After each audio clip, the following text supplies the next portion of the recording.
ఆడపిల్లలను కడుపులోనే చంపేయడం పెరుగుతోందనే భయంకరమైన నిజాన్ని తొలిసారిగా గణాంకాలతో సహా కళ్లకు కట్టింది అప్పుడే. మన దేశంలో చివరిసారిగా 2011లో జనాభా లెక్కలు జరిగాయి. మధ్యలో కరోనా వల్ల ఆగిపోయిన ఈ ప్రక్రియ దాదాపు 16 ఏళ్ల సుదీర్ఘ విరామం తరువాత 2027లో మళ్లీ జరగబోతోంది. కానీ ఈసారి ఒక పెద్ద మార్పు రాబోతోంది. ఈసారి జనాభా లెక్కలు పూర్తిగా డిజిటల్ గా జరగబోతున్నాయి. అంటే గంటల కొద్ది పేపర్ల మీద రాసుకునే పద్ధతి పోయింది. దీనికోసం ప్రభుత్వం ఒక మొబైల్ యాప్ ను తీసుకురాబోతోంది. మన వివరాలు మనమే స్వయంగా ఆన్లైన్ లో నమోదు చేసుకునే సదుపాయం కూడా మొదటిసారి రాబోతోంది. అసలు ఈ జనాభా లెక్కల చరిత్ర చూస్తే చాలా ఇంట్రెస్టింగ్ గా ఉంటుంది. మన దేశంలో మొదటి సెన్సెస్ 1872లో బ్రిటిష్ వాళ్ళ కాలంలో జరిగింది. అప్పట్లో మన వాళ్ళకి విపరీతమైన భయం. ఎక్కడ తమ పిల్లల్ని బ్రిటిష్ ఆర్మీలో బలవంతంగా చేర్చుకుంటారో అని, లేక కొత్త ట్యాక్స్లు వేస్తారో అని భయపడి జనాభా లెక్కలు రాయడానికి వచ్చిన అధికారులకు కనబడకుండా ఇంట్లో వాళ్ళని దాచేసేవారట. ఆ తర్వాత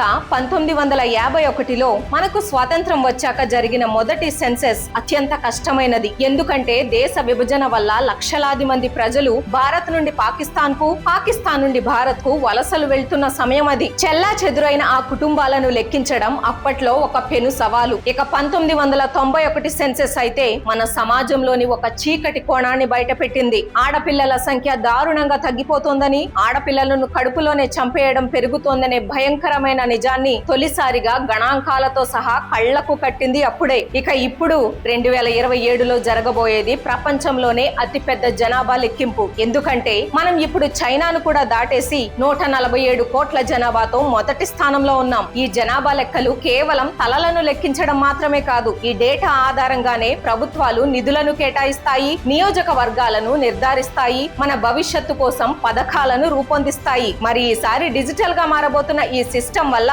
మనందరికీ పని సులువవుతుందని మీకు అనిపిస్తోందా? మీ అభిప్రాయాన్ని కామెంట్స్ లో చెప్పండి. ఈ ముఖ్యమైన సమాచారాన్ని అందరికీ షేర్ చేయండి. జై హింద్. ఈ విషయం గురించి ఇంకా క్లియర్ గా తెలుసుకోవాలి అంటే ఫుల్ వీడియో చూడండి.